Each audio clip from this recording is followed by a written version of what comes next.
All right. Well, thank you guys again for joining the class.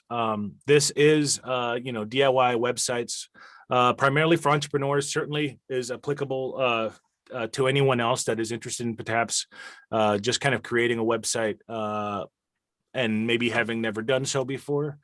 Certainly when you think about the idea of website and web design, it has been certainly a profession that has existed for several decades and has become a lot more nuanced.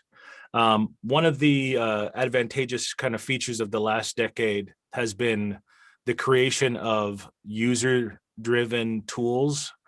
The terminology used to be, and I used to be a web designer in my early 20s, but there used to be tools like Dreamweaver that the terminology used was what you see is what you get. And so a lot of times there, what you would do is you would kind of start to piece together visual elements and be able to, as you're designing, seeing those come to fruition. And of course, what had happened is as web design became more nuanced and there were, HTML5 and other sorts of, advances beyond just basic CSS. Some of those tools were less utilized.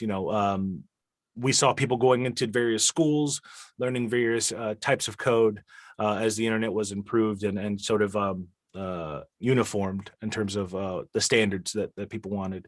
But like I said, one of the side effects is we have noticed an influx of tools that allow people to create just a very basic website that does allow them to sort of drag and drop components together with the idea in mind that you're trying to create a website for yourself, primarily without the need of having someone else behind the wheel.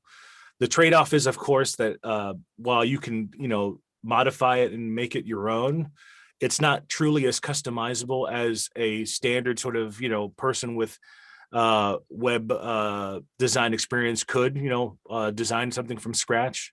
But if the idea is having a web presence of some sort, it's a great way to sort of get started to kind of put you in the driver's seat.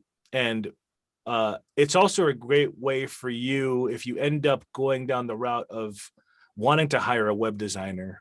It gives you a little bit of understanding of what it is that you actually want.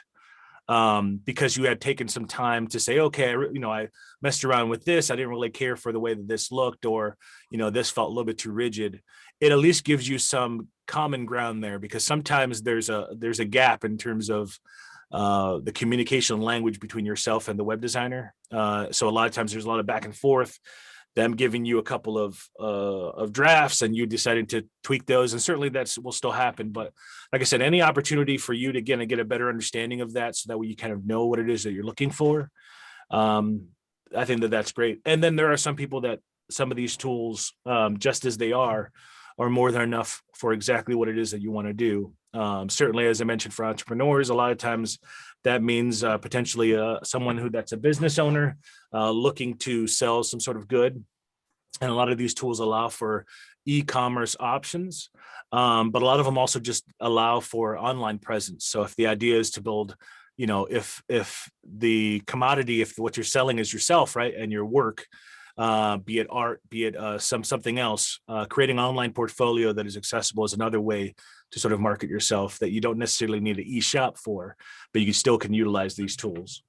So I'm going to bring up a couple of options that have kind of been around for a while, just to kind of showcase to you what's out there. Like I said, at any point, if you have any questions, I'm going to go through the process really quick of creating a new account. Some of these I already have accounts for, but I want to walk you through that process of what signing up for an account looks like. So that way you kind of get a sense of what you will be sort of prompted for in terms of them asking you if you wanted to have one thing or another. Some of them will ask you a series of questions to kind of get a sense of what sort of product you're looking for, and so forth. So give me 1 second while I log into our shared work email. So that way, because inevitably when you're signing up for these accounts, right, they're going to send verification links and other things like that you need to sort of approve to be able to move forward. So Let me share my screen here. I'm going to move my Zoom to my second window.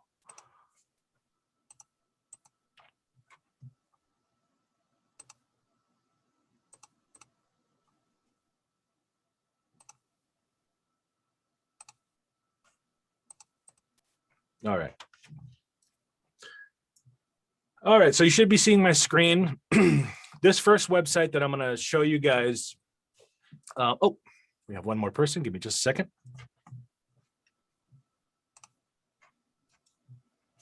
All right. It should be jumping in here shortly. I just admitted them. There we go. Welcome, Nancy. I have this class sort of recorded. So anything that you've missed in the beginning sort of section, you'll be able to revisit.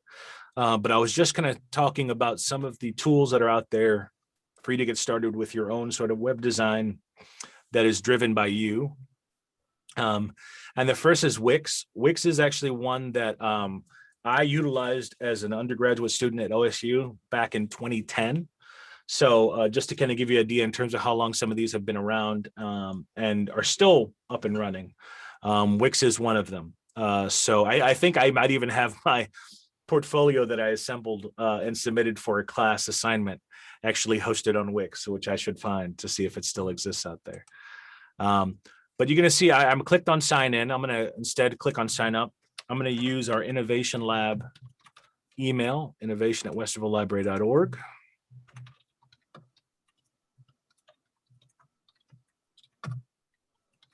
And like I said, I didn't want to pre-create the login so you could sort of see what the process is there, because some of them immediately will give you options in terms of payment. And that's another big thing too, right? Is that some of these will provide you with resources that are free, with the caveat, of course, that additional sort of resources, there might be limits in terms of how many sites, the amount of space that you could host, the types of things that you could host. A lot of them, if you are doing e-commerce, do require a sort of premium subscription there. But just to kind of give you an idea of what they sort of ask for. So you can see immediately it says, let's bring your ideas to life.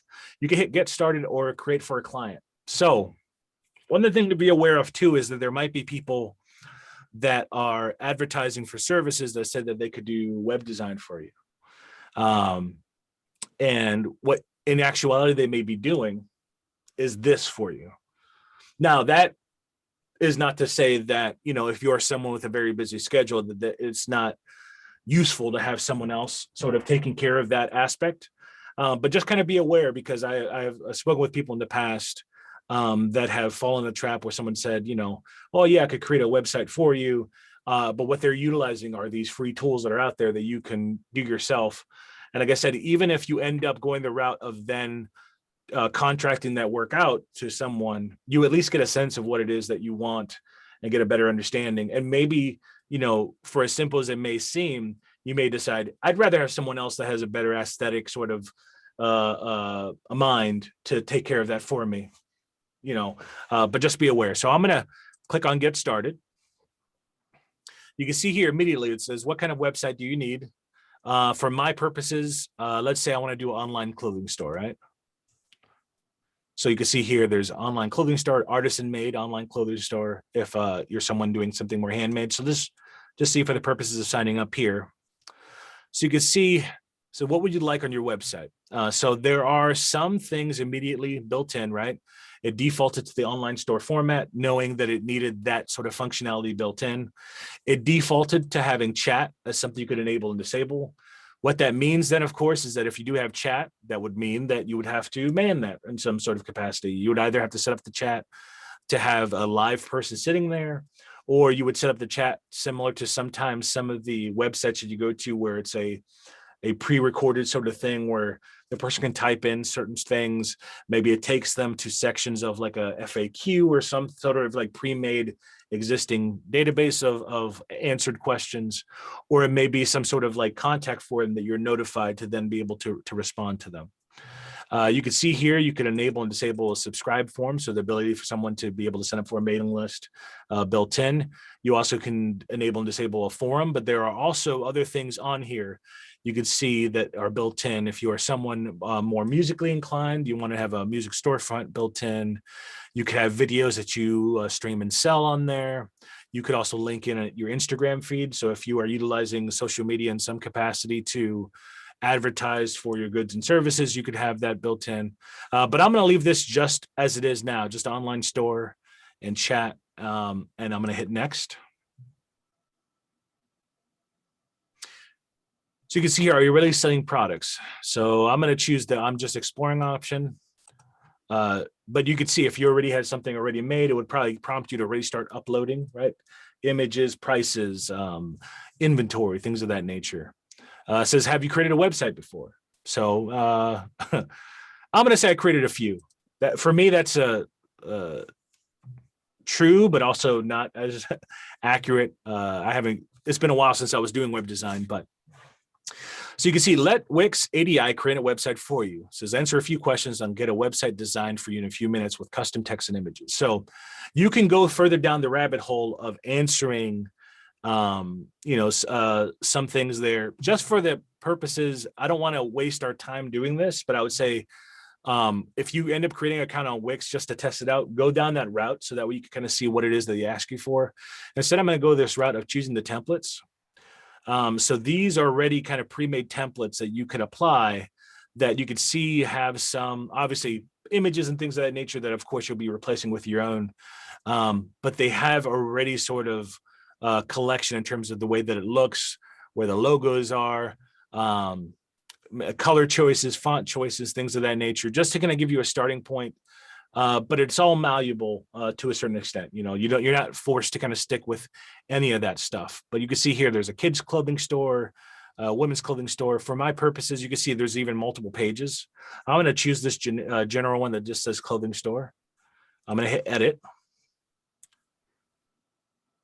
And this is going to bring me to sort of the area for me to start to play around and input certain things on there.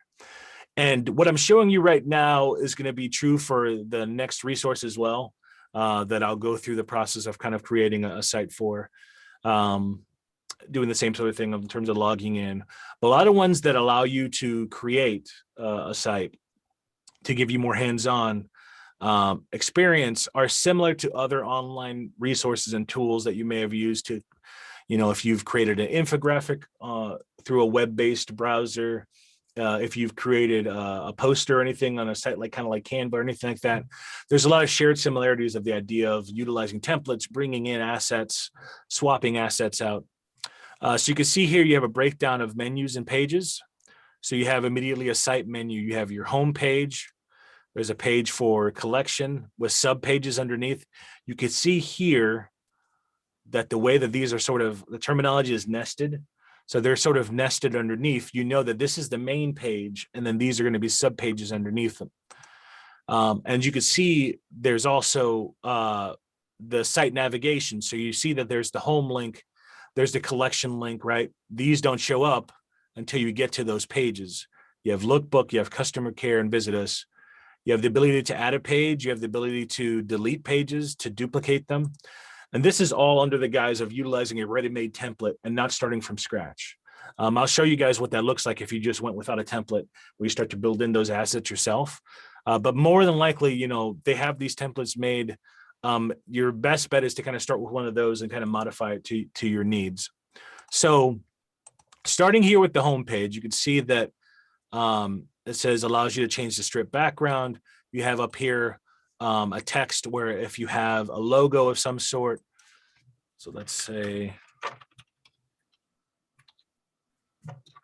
typed in Westerville, of course, right? That font spelled down, so I can decrease that. I'll have to highlight it to make sure that the changes affect that. So you can see I highlighted the text. I was able to shrink it.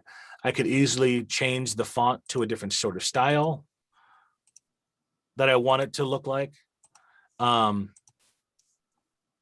You can see that you also have the ability to upload a font. So let's say if you are someone like, Westerville Public Library has a very specific font that we utilize for a lot of our, that we had made, that we utilize for a lot of our handouts and the website and other places, right? So if you already have some sort of existence of some name brand iconography and things of that nature, you can certainly upload that and connect that to this system. Certainly your standard sort of alignment, numbering, things of that nature, things that you are kind of used to in some extent if you've ever even utilized something as simple as Microsoft Word. So you know the ability to kind of be able to manipulate text on the fly, you can see is available. You have text effects that you could also apply in terms of shadowing, that you could enable and disable if you decide that you'd want to. A lot of these text sort of options that you see here just for this are going to be true for any of the text boxes that you see around the screen, right?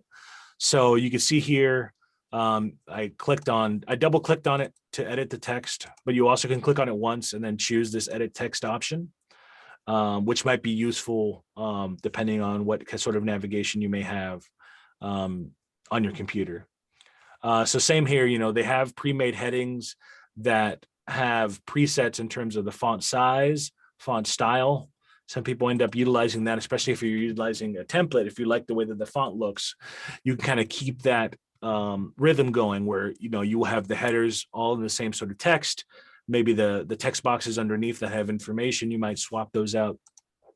Again, you have the ability to change the effects on there if you want that to be the case. You have line spacing in between. So if you want things to be spaced out a little bit across the board, but also in between lines. So, you know, you're not going through and having to tab and enter spaces that way. You're just modifying that on the fly to something that for you makes sense. You could enable and disable vertical text. So if you wanted something to be vertical, you have the ability to do that in there. You see here, you have the ability for accessibility to change the headings. So if you are someone that, you know, this is, I think, a big thing. If you are someone that is interested in accessibility, they have the tools here. If you don't know what that means is, you know, individuals that might utilize screen readers and other things like that. A lot of times, historically, web design has not been friendly to them.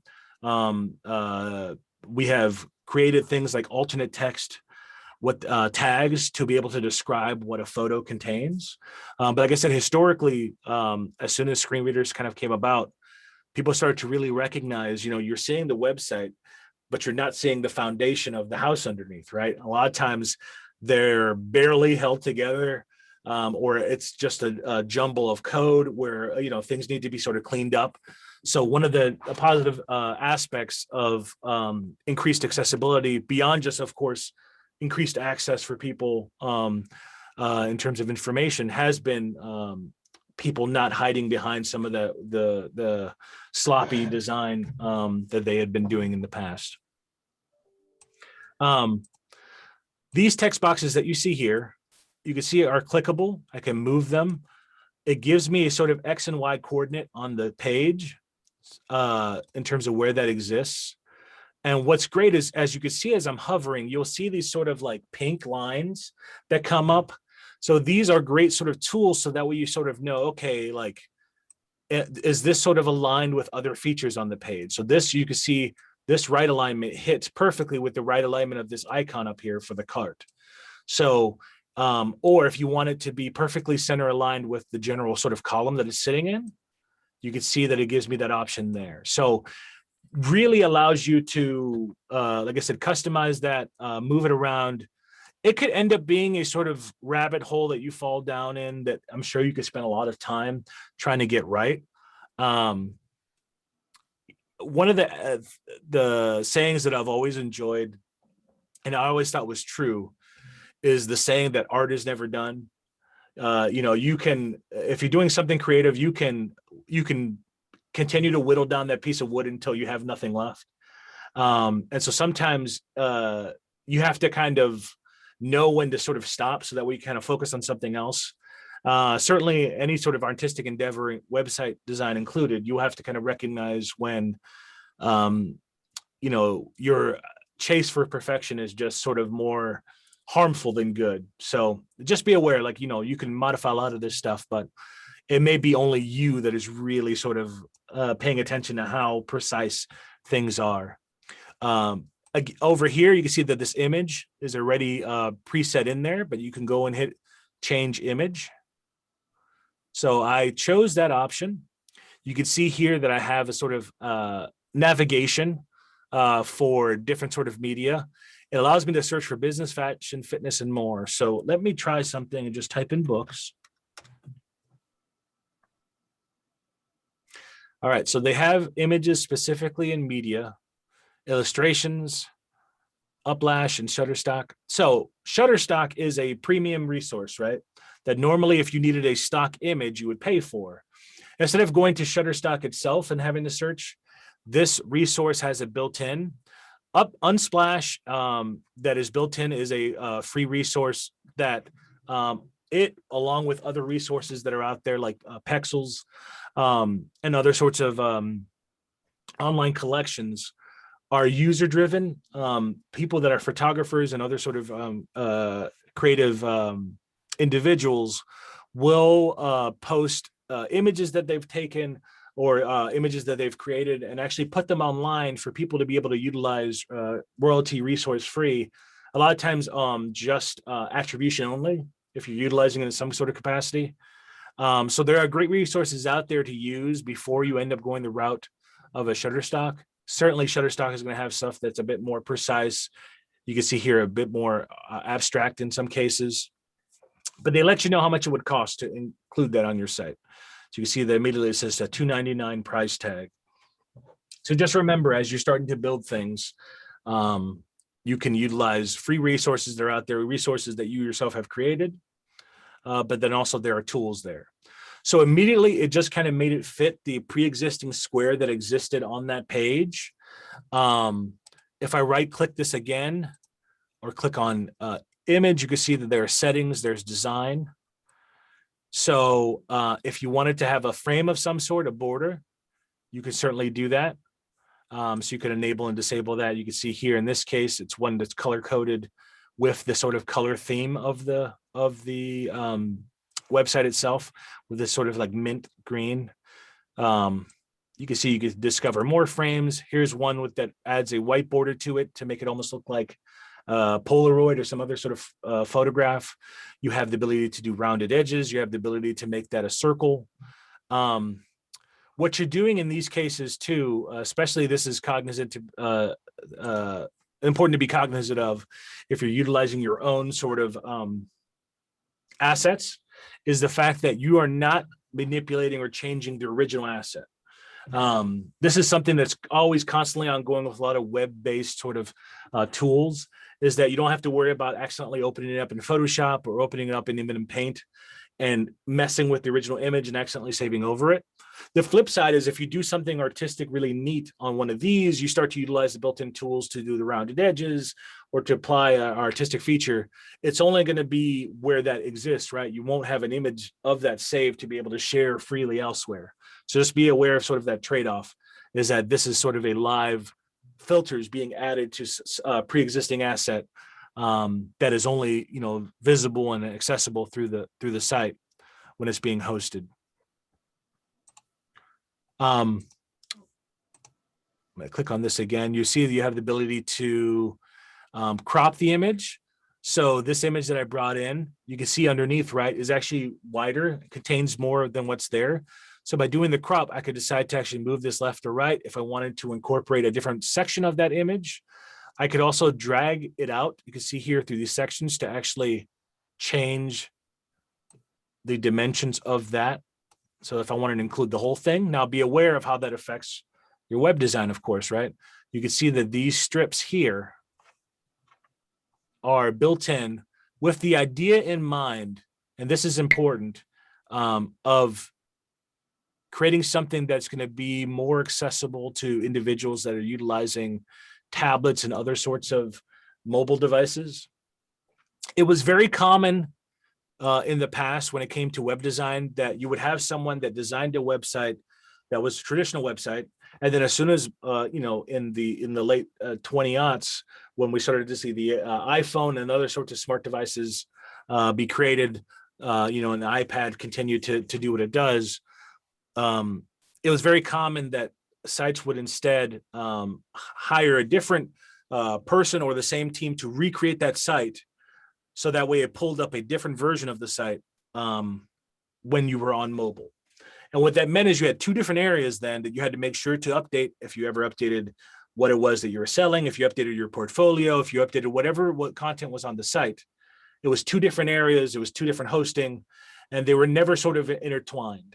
So as web design started to improve, what you saw is instead people redesigning sites. So in the last decade, a lot of places were redesigning their websites to be what they kind of refer to as dynamic.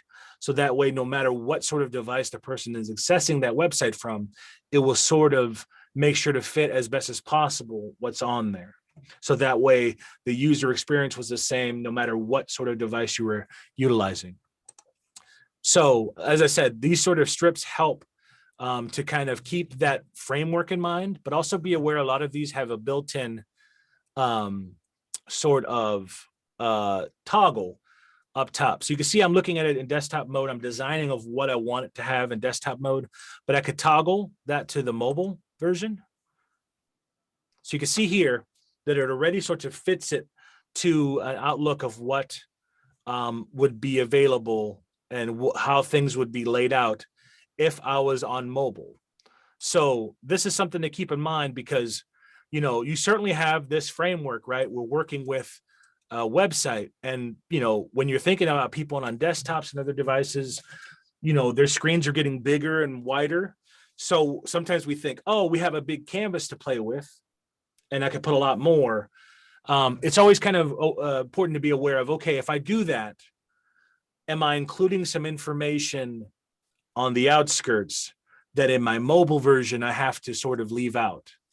And if so, what does that mean for the user experience? Do I want to make sure that, you know, maybe just for the aspect of design, you know, maybe you want this to be a grander image that kind of encompasses more of the screen, but you want to make sure that in the mobile version, maybe instead you're making sure that it doesn't, you know, isn't too overwhelming.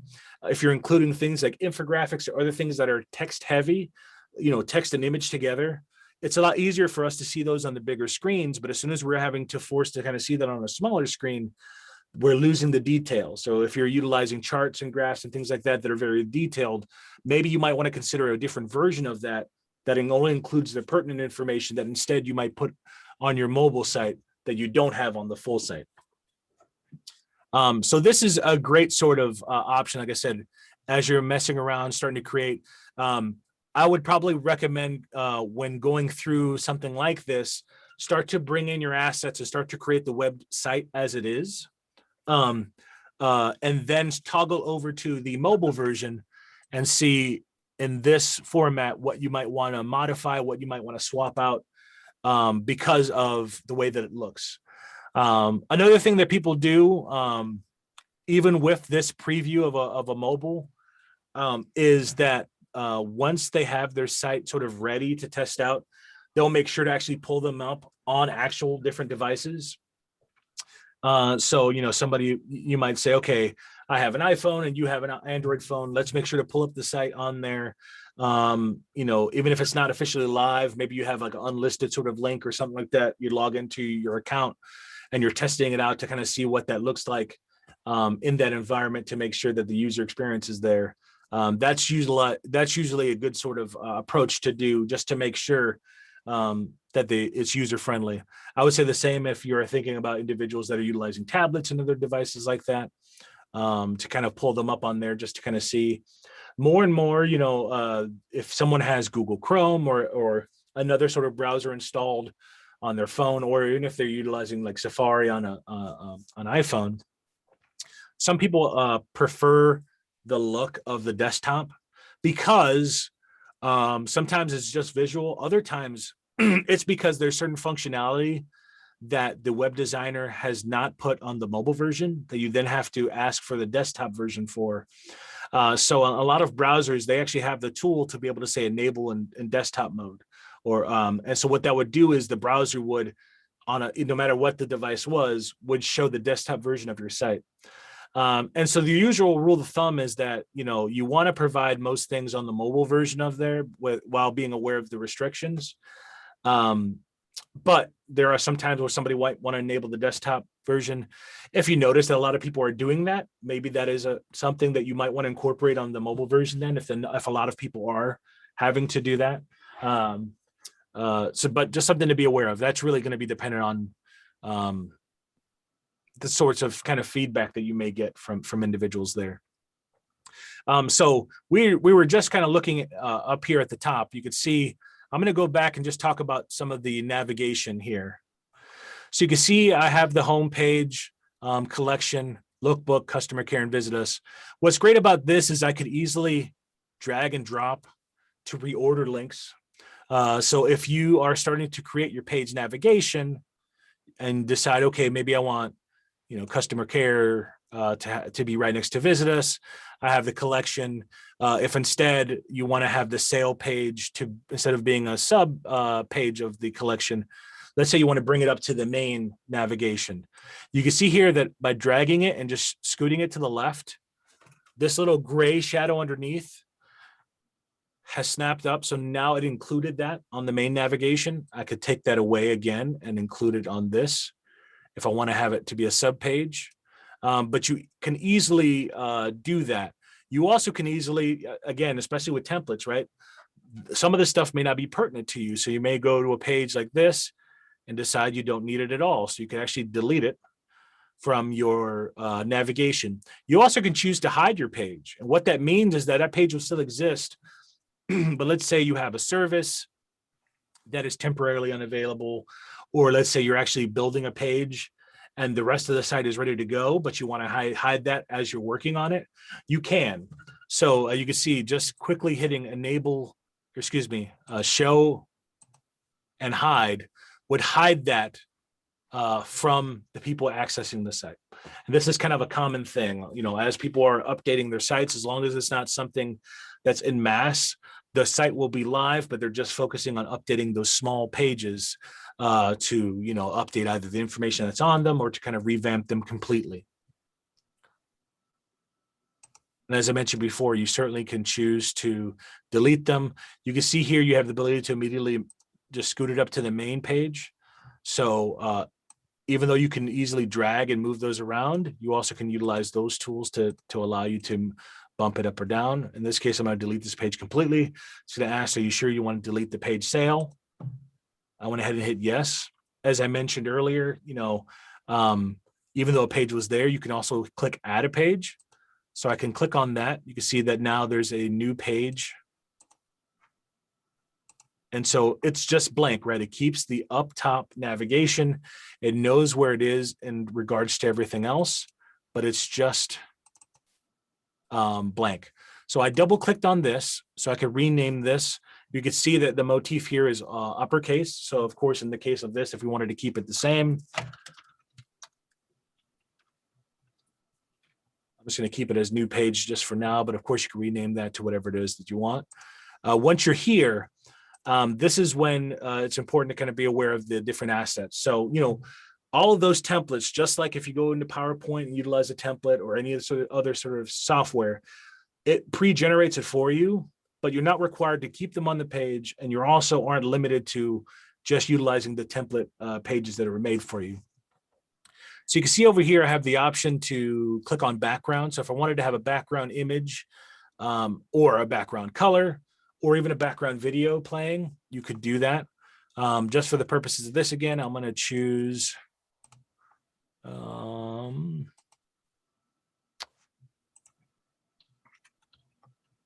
library.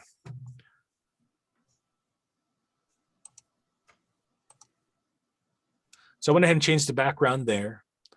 Obviously, that's just a background image that I wanted to have on there. So let's say I click away from that. You can see here, adjust page height.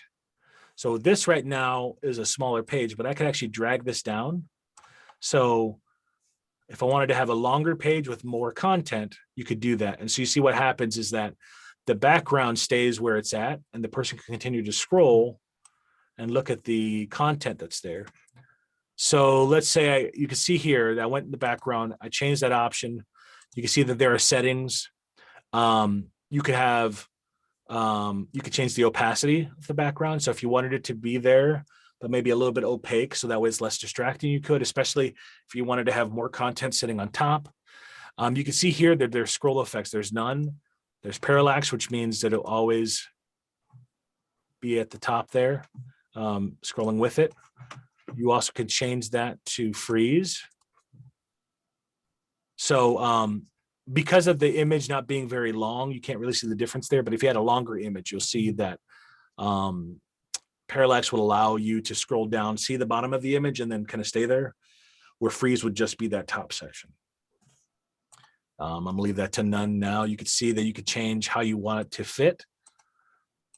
Similar to if you've ever messed around with your desktop, right, and change the setting there to see if you want it to be tiled, if you wanted to, in this case, this is a much bigger image, but if you're using a small image that then repeated, you might want to consider doing that.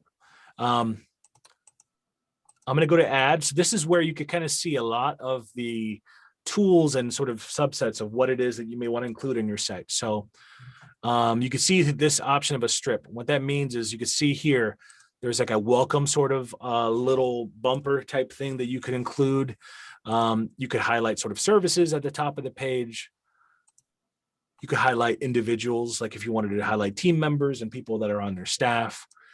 You could highlight quotes and other sort of feedback that maybe you get from people. So this about us is pretty sort of classic, right? The idea of having a page where you incorporate just a small little blurb about your organization or about yourself.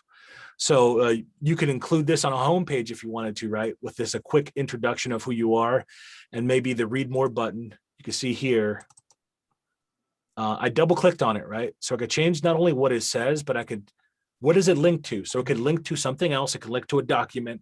It can link to another page. So if you have an about page where maybe you have a lengthy story about yourself, a lengthy background about yourself, about your organization, about your company, you could have a little blurb at the beginning that then is linking. You're not occupying everyone's time off the bat, but you could just have a quick intro with a link to, hey, this is more about me, and then kind of going on from there. So add a link. You can see it could be a web address that exists outside of your site. Not super useful in the case of something like this, but a lot of times you're linking to other vendors or other services that are out there. You can see page. So if you're linking to just another page in your navigation, right? So it'll really let you know what page you're on, so that way you don't link to itself and put people in a loop. But you can have a link to another page. You can see that there's even sub pages there that it can kind of create. So let's say I want to do accessories. How does it open? Do you want it to be in the current window? Do you want it to be in a new tab? This is something that as a user, sometimes you're aware of when you're clicking on a site and you're clicking something, and all of a sudden you're like, I want to go back, and you don't see the navigation to go back. And the reason was, right, is because it opened in a new tab. So putting you in the driver's seat of knowing when to do that also makes you a little bit more aware of the user and what their experience is like. So if you have had that ever happen, and you found that to be of an annoyance, right, you might want to consider, when is it useful to have something open in a new tab? A lot of times, if you're certainly if you're going to another site, it might be a good idea to maybe have that open in a new tab, so that way you're not having them leave your website. But if you're going to maybe a page that has perhaps a portfolio specifically, or e-commerce shop, maybe you might want to have that open as a new tab by itself, so that way they could browse it while still having access to everything else, and then maybe having everything else internally just going in the new window option. In the current window option. You can have it linked to an anchor. So what an anchor is typically, as it sort of suggests, almost like a bullet point that you might have on the page that takes you directly down there. So if you've ever been on an FAQ page where you maybe see on the top screen like a couple of questions listed, and then you click on it and it drags you down the page to exactly where that's listed, that's an anchor on the page where it takes you exactly to where that shortcut is on that site. You can see here, you could either have it automatically take you to the top or the bottom of the page. So let's say at the bottom, you have a little bumper like this that has your contact info. Maybe you want to have it say contact me instead of read more, and it makes them jump down to that page. You can see you also have the option to link to a document of some sort. So if you wanted to have a PDF or something else that you wanted them to be able to launch, you have the ability to automatically, put something that maybe says email me, that automatically will open up their email client, be it Outlook, be it something else, to automatically do a mail to you. You can have a phone number, you can have a lightbox. What a lightbox is, it's interesting, is where you sort of like highlight a section of the site. You can see here. So some people might utilize it for welcome, subscribe. It's basically almost like a pop-up sort of esque page that you have on your site. You can see here, promotion is one that we think of a lot of times. Sometimes we go to a site and we notice immediately off the bat that it kind of takes us to a list, not a pop-up per se, but something that's like a temporary highlight to say, hey, did you know, by the way, we're, for the next week, we're doing X, Y, or Z. This is one way in which you might be able to utilize that asset. If we go to add, you'll see, of course, the strip option. There are so many. I don't want to spend too much time, but I recommend you just take an opportunity to kind of mess around in there. You can see text, of course. You have the ability to add pre-made text boxes. So if I click on this, you see that I have a text box here that I can navigate and move around to wherever it was that I want it to be on the site. Again, same as before, right? If I wanted to have that aligned with other sorts of assets on my page, I can. So if I wanted this to be left aligned, of course, be cognizant of the fact too of, in my case, right, I added a background image. So what that means is that certain text, right, depending on where I have that, may not be as visible to the audience as it would be otherwise. So for my purposes, I'm actually going to make this really light. Okay. So you can see now instead, I have something that is a lot more visible. Again, I could change the color, I could underline it, I could italicize it, I could bold it, change the alignment to left to right. Same sort of things that we're sort of used to in Word are applicable here as well. Again, if you want to have vertical text, you can. But the text boxes are pretty sort of standard. You probably might have a lot of them on there. You could choose an animation if you wanted it to come in. Not as pertinent, I would say, for most of what you're going to have on your site, but if you certainly could, if you wanted to have something highlighted maybe as a one-off thing. Sometimes when we see some of these tools, it's easy to go overboard and put a lot of the little neat things on there. I think about the 90s and early 2000s when Angel Fire, GeoCities, all these places existed, and people were having GIFs and little animated things happening all the time on their pages, or MySpace and Facebook also, actually not Facebook, but MySpace early on, with the ability to have GIFs on there, fall in the same sort of trap of just like a lot of visual noise, of things kind of moving. So just kind of be aware of that and how that affects the look of your site. I have a couple questions. Sure.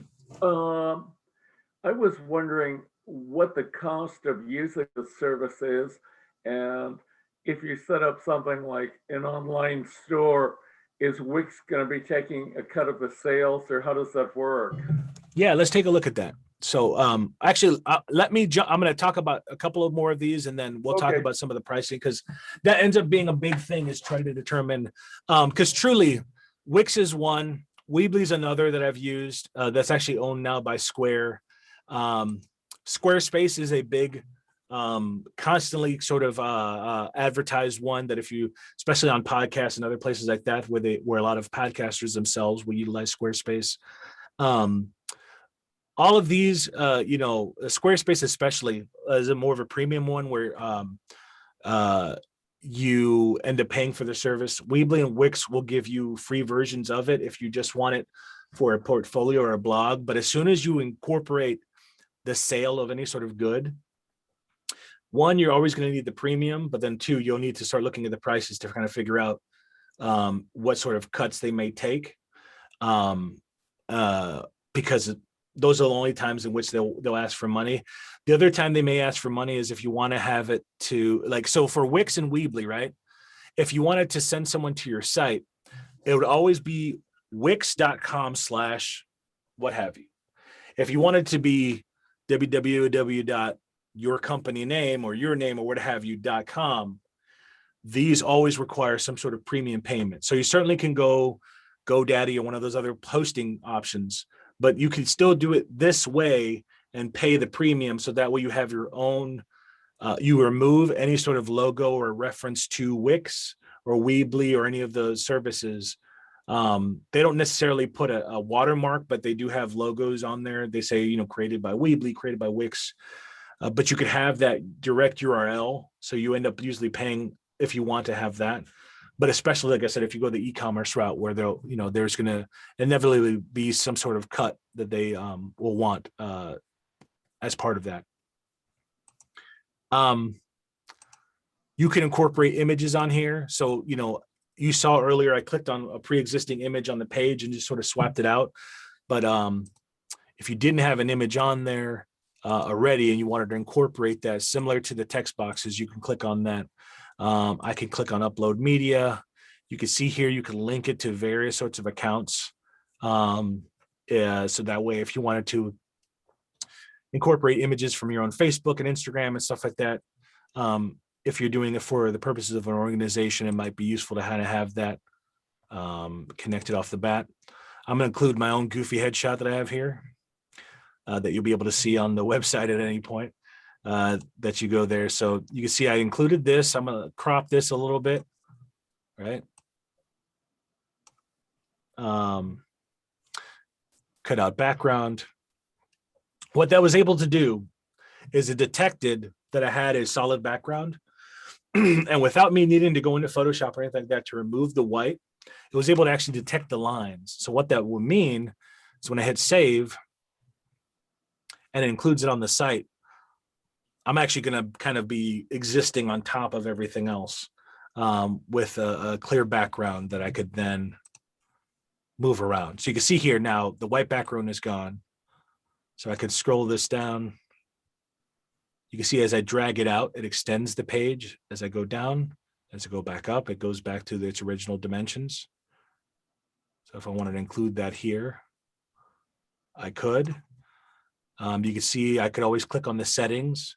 I can make this image a clickable link that they click on me and goes to another page or what have you. But you also can create something, with a logo or that says maybe specifically click here, or you have a logo for another organization that maybe you're affiliated with. Maybe their logo is a clickable link that might take someone to another place. So you have the options to be able to do that. Again, crop that further, even though I already cropped the sort of original there. This saved it as a new image in my uploaded media. There, I can flip this horizontally or vertically if I wanted to.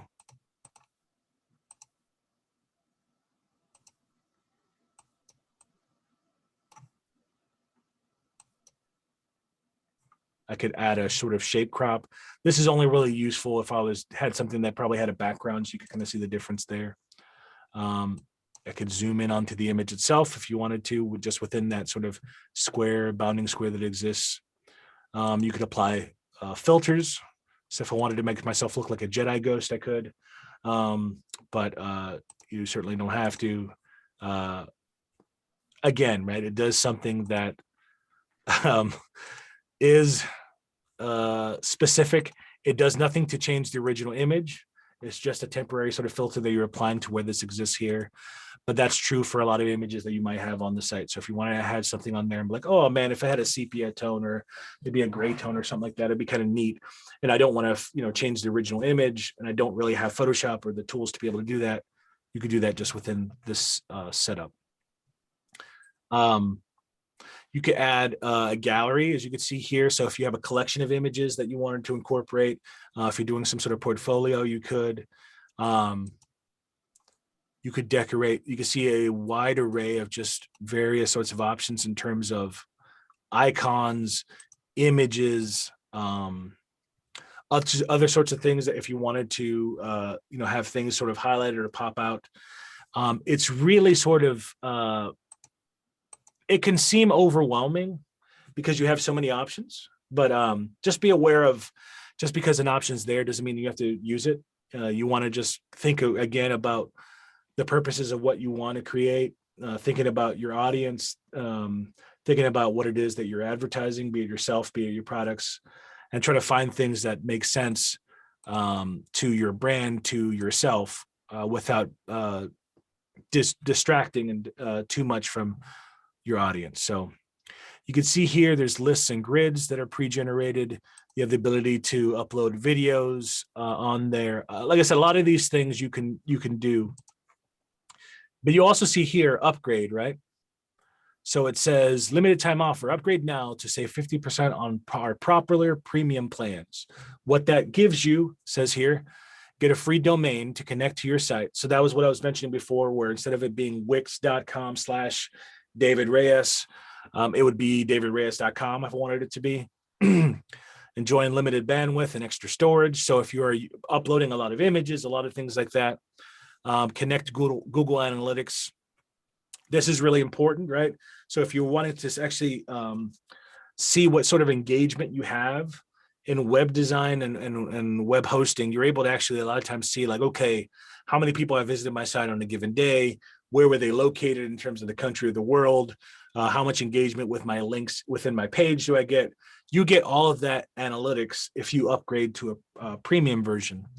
But also you see here, it removes the Wix brand ads. So you're not getting the pop-ups on there saying, hey, we're hosted by Wix. Did you know you also could sign up for Wix? You don't have the things on the bottom that mention, hosted by Wix or anything like that. You're able to kind of make that look a little bit more professional, but that comes with some sort of cost, right?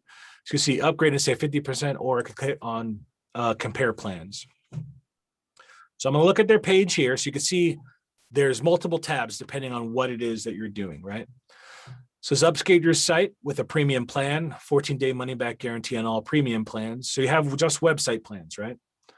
So you can see here you have a custom domain that's included, but just the standard sort of VIP. So this promo that it mentioned of 50% off, you can see that where it relates to, right?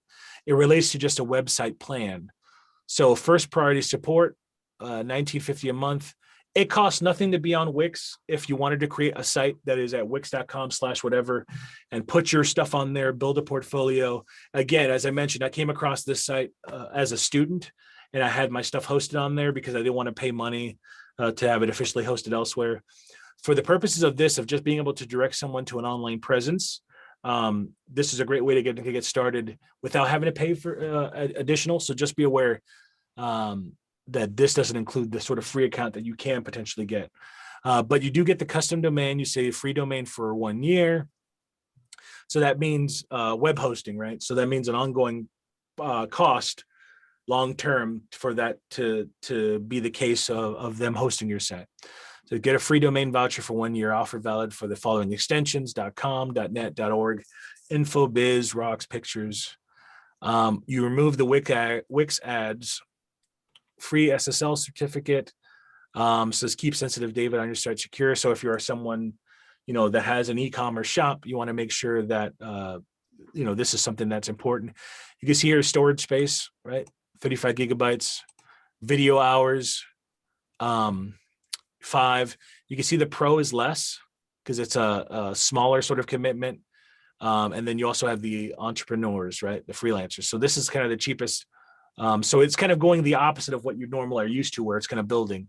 This is like their sort of top of the line, quote unquote, one for just people looking to do a basic website. And you can see here the drop off, right? So you get all these same sorts of things for these 3 accounts, but you get limited storage space. You only get 20 with the pro, unlimited. You only get 10. It's almost looking at like phone plans. You know what I mean? Like the same sort of vibe of like figuring out, okay, for what payment do I get what sort of storage? Video hours, again, similar to like when you look at phone plans and you determine, okay, how much streaming am I going to do? Am I going to get cut off? Instead, this is the flip side, is how much video time you can have out there. total of 5 hours hosted on the site versus 2 versus 1. If you are someone with a video portfolio or you utilize videos a lot, this might be a consideration, right? Of you needing to have more hosting on there. Excuse me. You can see here $300 ad vouchers.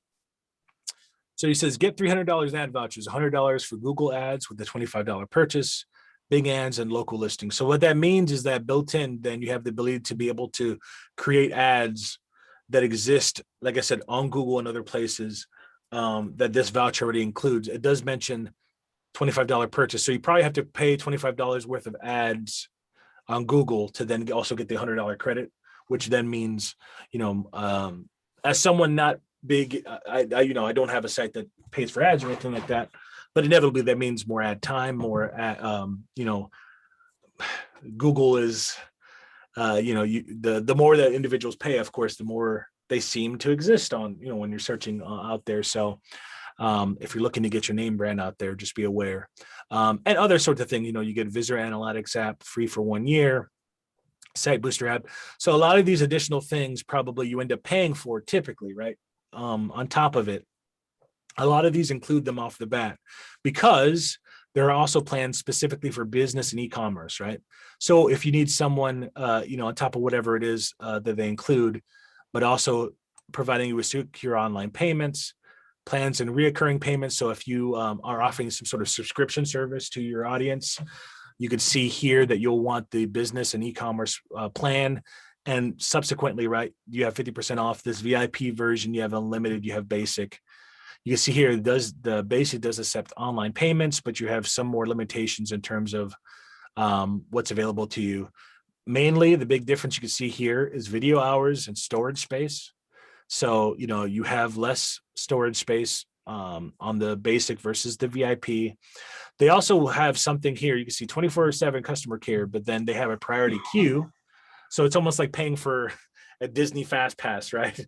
But for your own customer service. So like you pay that premium, but then also if your site's down, if you have some issue, you are the one, creating and putting the content on there, but they're the one hosting it. So being able to, if you have people saying, hey, this isn't working, what's happening?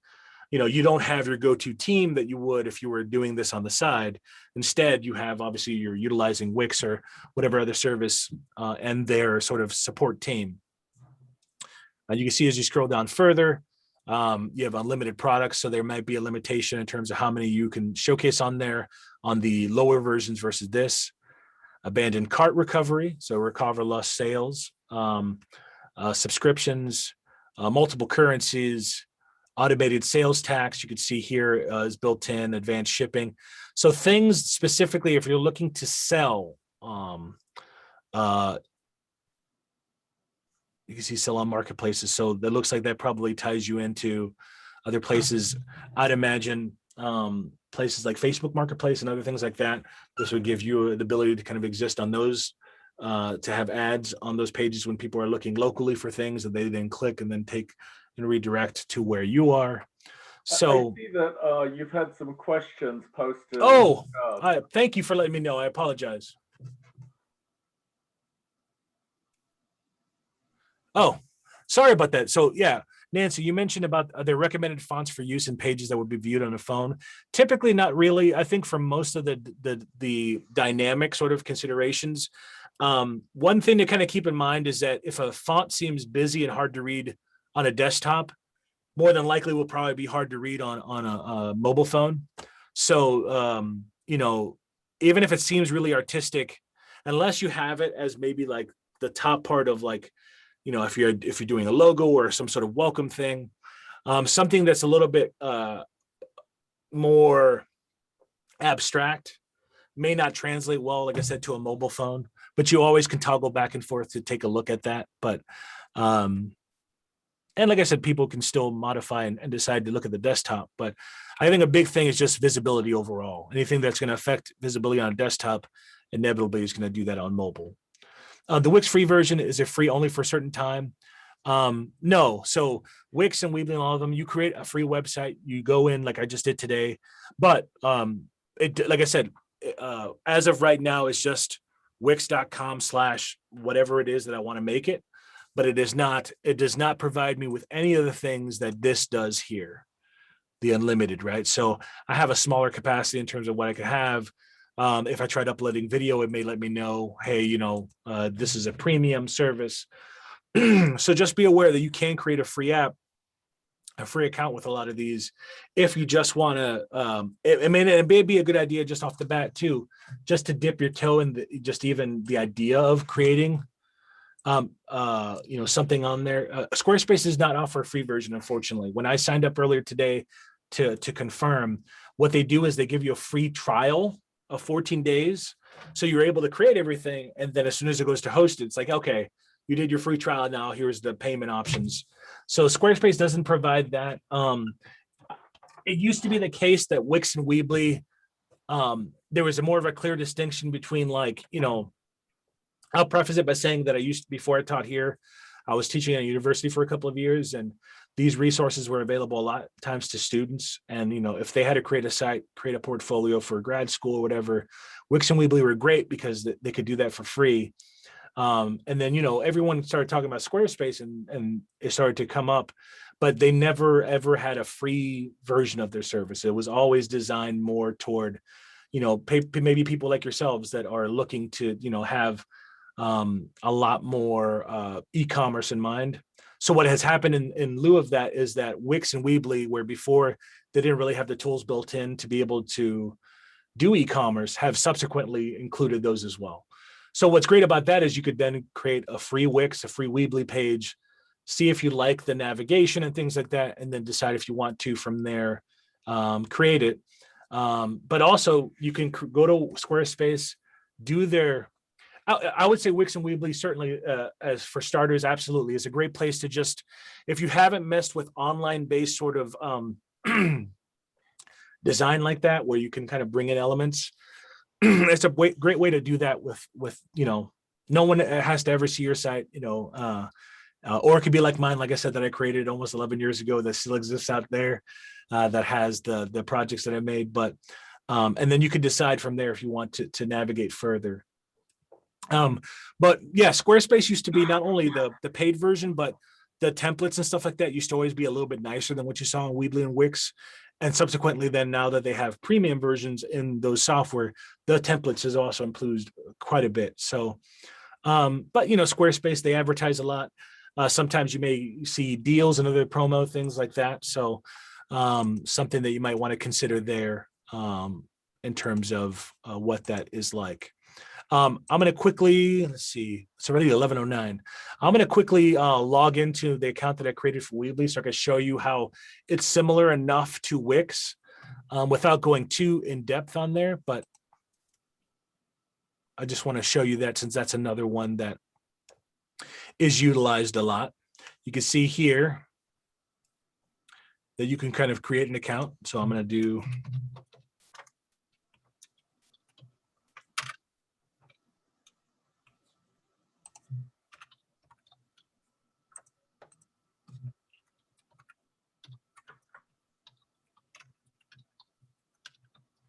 to take off caps lock.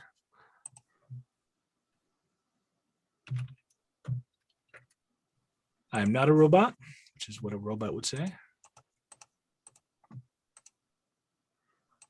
All right, so you can see here.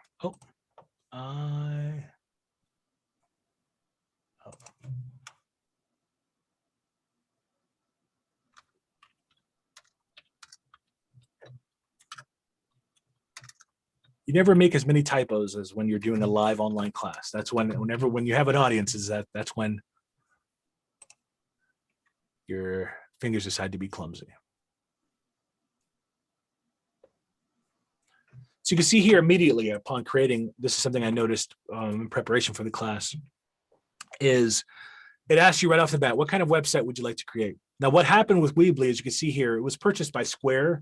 If you don't know what Square is, yes, Weebly does have a free version. This is kind of what we're looking at actually here. But Weebly was purchased by Square. Like I said, if you don't know what Square is, they're the company that designed those small square sort of chip card readers that a lot of businesses started having, where they could just, instead of having a traditional sort of kiosk, they could utilize an iPad or something else like that. to run their physical store. So then this would be something that they would include, plug into their iPad. Right there, they can swipe their card, would have the software built in for that they would run through an application. And then, of course, going forward. So Square purchased Weebly. So you can see here, I want a business website. If you want to create something branded, sell food online for pickup to delivery, sell items or services online, or if you want a personal website, site, blog, no plans to sell online. That's where they make the initial distinction, right, between the Weebly websites, which is what they traditionally have, versus the Square Online. So if we choose the Square Online option, this is going to be probably where they start talking about money. You can see off the bat, business name, employer identification number, estimated annual revenue. So if you aren't to this point yet, you'll probably want to go backward, right? Oh, it's going to have me sign up again. You'll want to go the option instead of just doing the Weebly site. Here we go. So I chose that option. You can see you have business, you have portfolio. What that means though, right, is unlike Wix, where, you could have your site and then decide to upgrade it. I don't know if this immediately off the bat will not allow you to incorporate any sort of collection of funds online. Let's see here. So you can start editing. Similar, like I said, this is similar enough to Wix that I won't kind of go in depth, but the same sort of thing where you're looking at everything. You're looking at it. You can see select the domain name.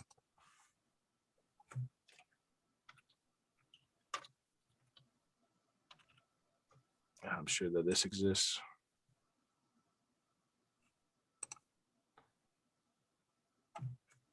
So if I wanted to have davidreyes87, my email.com, you can see here, and now I'm given the option of a personal site, connect to a custom domain, $6 a month, build annually, or $9 if you do decide to do month to month.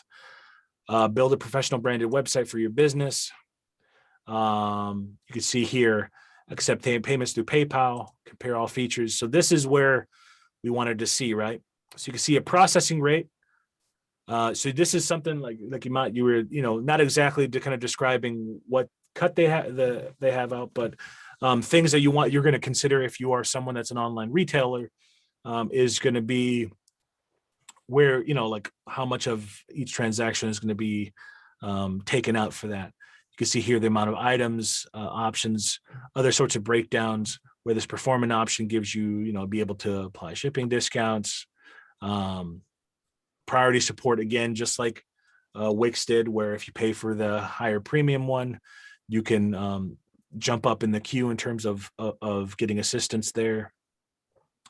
What you may see, what I've seen in the last couple of years too, is that if you're someone selling goods, where someone might start off first is a site like Mercari or another place like that. If you are selling goods and goods of some sort that either are handmade, or if you're reselling stuff, we think of it initially as like someone reselling like an online garage sale, getting rid of things that we have left over.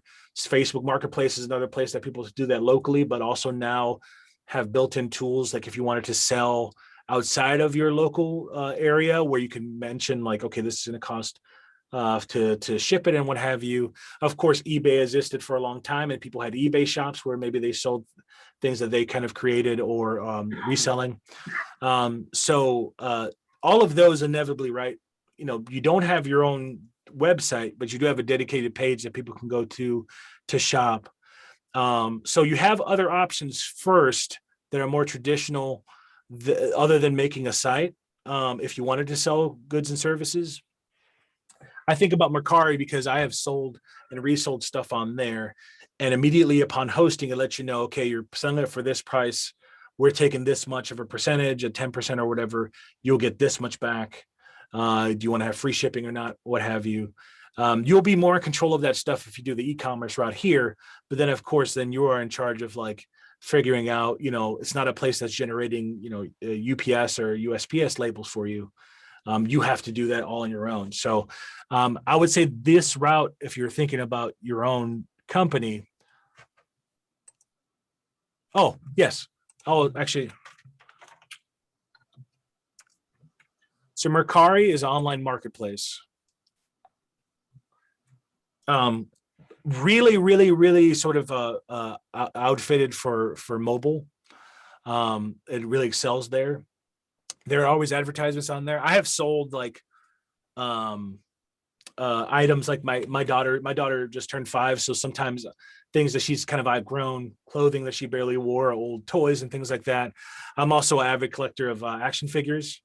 Yes, I'll make sure to send you the recording. Absolutely. It will be the recording of some other stuff as well. Thank you so much, Karina, for your time. I appreciate it. But I've utilized it to sell other things. And like I said, what I liked about it is as soon as I listed it, it told me like what other people were selling for similar prices. But like I said, this is me reselling things. Some people have, painted. Yes, Mercari is Mercari. And so like if they're, like I said, it's really designed for mobile in terms of like selling, for you to be able to, take a photo of what it is that you're selling. But this is a great way to maybe get started with the prospect of, if you're creating something, to see like, okay, can I sell it on here? How much can I sell it for? People can offer, on your item, and you could decide if you want to, accept their offer or resubmit a bid. It's, like I said, similar email, but this is one place that you might be able to do that. What I might recommend is, let's say if you're started in the process of maybe, creating something and maybe thinking about selling it in some capacity. One, you could check to make sure that whatever item that is okayed with a site like Mercari, another place. But you can maybe have that coincide, you can have a storefront-esque thing in Mercari, right, where you have some information, but you also can, in your info, maybe have that go to a free Wix or Weebly site that maybe then is transferred. So that way, if you wanted to just start building a presence online, and on that site, you could probably link to your listings in another place like that. So that way you could do that. You're not paying any sort of monthly charge ongoing. It's just, Mercari is just taking a percentage when you make the sale, but it can kind of allow you to kind of tiptoe into the prospect of just like allowing yourself to kind of be out there. And like I said, it really just depends on what your business is, what your use is. You may just utilize the website for like, portfolio or other sort of online presence for an organization, for yourself, for a group that you're involved with, what have you, for a podcast that maybe you host, whatever the case might be. And so maybe you may not need the e-commerce options, but just some things, caveats, kind of be aware of. I'll also point out to you too, there's a lot of information on here, but I want to leave some time for questions before we're through. I mentioned obviously that Squarespace is an option for people out there with various sorts of pricing and things like that. They do a really good job of not showing you the pricing until you're kind of logged in. But it is a really well-known service out there that a lot of people like to go to because it has just been around for a while. So it is an option out there for you. One thing to be aware of course, I'm going to, include this recording. You'll have my contact information, and I'll send you guys some resources, the links to these sites and more. But something to be aware of that you may not know in terms of resource for the library that I always like to talk about is this Lynda Com. Lynda.com has been around for a while. You'll notice here that it was purchased by LinkedIn. So soon it'll be referred to as LinkedIn Learning in the next month or so. And there's a tool here that it's actually a video I recorded that now I realize I'm gonna have to re-record because everything is going to be changed on there. But there is something talking about Lynda as it is currently, how to set up an account that I created last year. But you'll click on go to website. You'll normally log in here. Obviously, I already have an account, but instead you would be creating one here. But one thing to be aware of is that for things like Squarespace, there are tools on here So you can see that there is a web design general sort of section. So just to kind of let you know in terms of what lynda.com/LinkedIn Learning is, it's an online repository where there's a lot of great tutorials that you can certainly find a lot of really neat things on YouTube and other places like that. But if you want something that's professionally made by people in various fields, this is a great resource that you normally have to pay for that you get for free. So in the case of something like this, I already looked earlier and Wix and Weebly don't exist on here. So I was instead send you the built-in sort of they have places on their sites for like providing some general tutorials. But for something like Squarespace, they do have a tutorial on here. One is called this Essential Training. So you can see here, it was released back in October of last year. It's a 2-hour and 4-minute tutorial, but what it is you can see here on the left pane navigation, it's broken down into small video segments. So that way you can go to certain sections, rewatch them if you ever need a refresher on that. Let's see here, see designing the homepage Working our way banner. down the page. So this is a pre-recorded video. You'll see here, it is compliant. It does have captions on there. There's also a transcript of the entire thing. So if you see a certain section and say, oh, this is exactly what I need to revisit, you can click on this and it takes you to that timestamp in the video, so you can, which is amazing. You have the ability to view that offline. If ever there's a tutorial that they provide exercise files for you, you can see here, there's a zip file. So that way, if there's things that they want you to follow along with, they'll provide you with those assets to do that. Again, you'll see an overview. You could also see other things that author has done. You can see what sort of subjects are on there. So in the case of Squarespace, you have this 1.5-hour one that is just the basics. And then you have Squarespace Essential Training e-commerce, which is more focused on, like I said, e-commerce on there. So this is, I think, a great resource no matter what it is that you're looking at. If you are in business, you'll see things just in general in terms of productivity, presentations, things that you might find helpful, to things that are a bit more specific. You could search software like Microsoft Word and Excel and PowerPoint. They have recordings there for various versions of that software.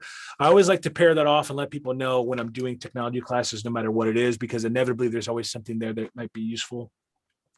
But like I said, just kind of, I would say even watching the Squarespace stuff on here and seeing the way that Wix and Weebly functioned live, you'll kind of notice that there's a lot of similarities in terms of drag and drop, but they might really kind of go into some more of the nuance of Squarespace without you having to pay for that at premium access or even setting up a trial account to kind of determine. Yes. So Nancy, your question, Lynda.com. Lynda.com is actually a resource that is made available to libraries in Ohio via a contract with the State Library of Ohio. So all public libraries in Ohio have access to Lynda through their grit card. So if you are with Columbus, if you're with Worthington, if you're up near Cleveland, part of the Cleveland system there, or Cuyahoga County, if you're down south in Cincinnati, everyone has it, which is great. And when they were purchased by LinkedIn, there was concern that they would not still have a friendly relationship with libraries, because we have seen some places do that. Recently, Acorn TV that we had access to decided that,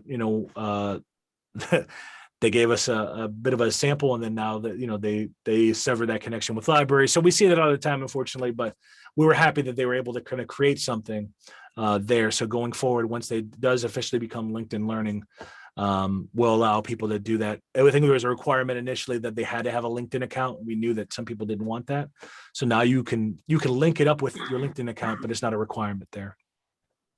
But yeah, so I'll send a link obviously to not only the page on our site to be able to sign up for Lynda, but also the Squarespace tutorial on there, to the Wix and Weebly sites and Squarespace, and some other resources that I have. The last couple of times I sent an email, there've been a page of links. What I'm gonna do instead is I'm gonna create a page of links in a Word document that I'm attaching in the email, so that way it's a little less convoluted, a little easier for you to navigate. But I'll also be sharing with you today might be since I was out sick yesterday, I'm gonna hopefully catch up with everything today and send it out before the end of the day. If not, I'll send it out first thing tomorrow. So just be on the lookout for that. But I will share that with you guys. Is it possible that you could send the links out in PDF instead of a doc format so that Absolutely. we can open it more easily? Absolutely. Yeah, most definitely. I'll make sure to save it as a PDF and attach it that way. At this point, if there are any questions, I'd be happy to. I know the class officially ends at 11:30, but I'm on desk till 12, so I can hang out for another couple minutes if there's anything you want me to talk about. Certainly, like I said in that email, you have my contact along with a follow-up survey just to let me know what you thought of the class.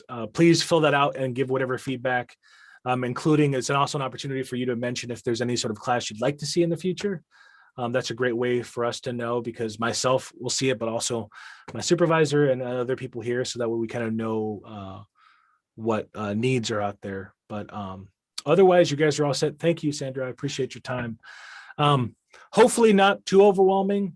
I like to just kind of go over some information. My adage has always been, I'd rather have you forget something than not know about it. So, if there's anything I talk about, then maybe you're like, oh, I kind of remember that. I always think better than not knowing about a feature there. Oh, thank you. I appreciate you saying that. I'm happy to be able to provide these online. I do a monthly one called Tech Tuesday that I just started this year that I'm hoping will continue throughout the year, including when we return in person. That's a rotating topic, but we'll also have, like I said, these one-off classes that we might do again if we notice that there's a demand, especially if you're a local business person or a business person in general, if you want to see more resources there. I think next month I set up one specifically looking at building posters for businesses. So I'll be talking about Canva and how that ties into our poster printing service that we have here at the library. But all right, I'm going to end this recording. Oh, go ahead. Does your new service, Creative Bug, offer any lessons in building websites? That's a great question. I don't believe so. I think, if I'm not mistaken, I think the resources on there are a bit more to the more hands-on sort of creativity. Most of the website design stuff that you're going to see is probably going to be in Lynda in terms of traditional HTML, CSS, HTML5 and stuff, all the way to, as I said, Squarespace, that is more like what you see is what you get, dragging things in. Dreamweaver is still out there, so Dreamweaver's services on here. But if I just type in web design, you'll see, you can sort it by beginner, intermediate, advanced, depending on what it is. JavaScript, looking at it from the aspect of careers. The accidental web designer, which sometimes is what people fall into all the time, right? Especially if you're starting out, maybe you don't imagine necessarily having a website and all of a sudden you're the go-to person for it. You don't really have the background in it, but you want to be able to make the most out of, having an online presence. Like I said, sometimes doing this and, building your brand, if it is for business, allows you to get to the point where you decide you need an additional person to do this for you, but it allows you to kind of, like I said, have a better understanding of the inner workings and knowing what it is that you want. And I always, like I said, I think that that's always helpful so that way you know what it is that you're going for.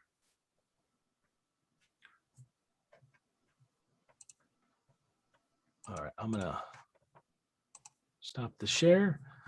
I'm going to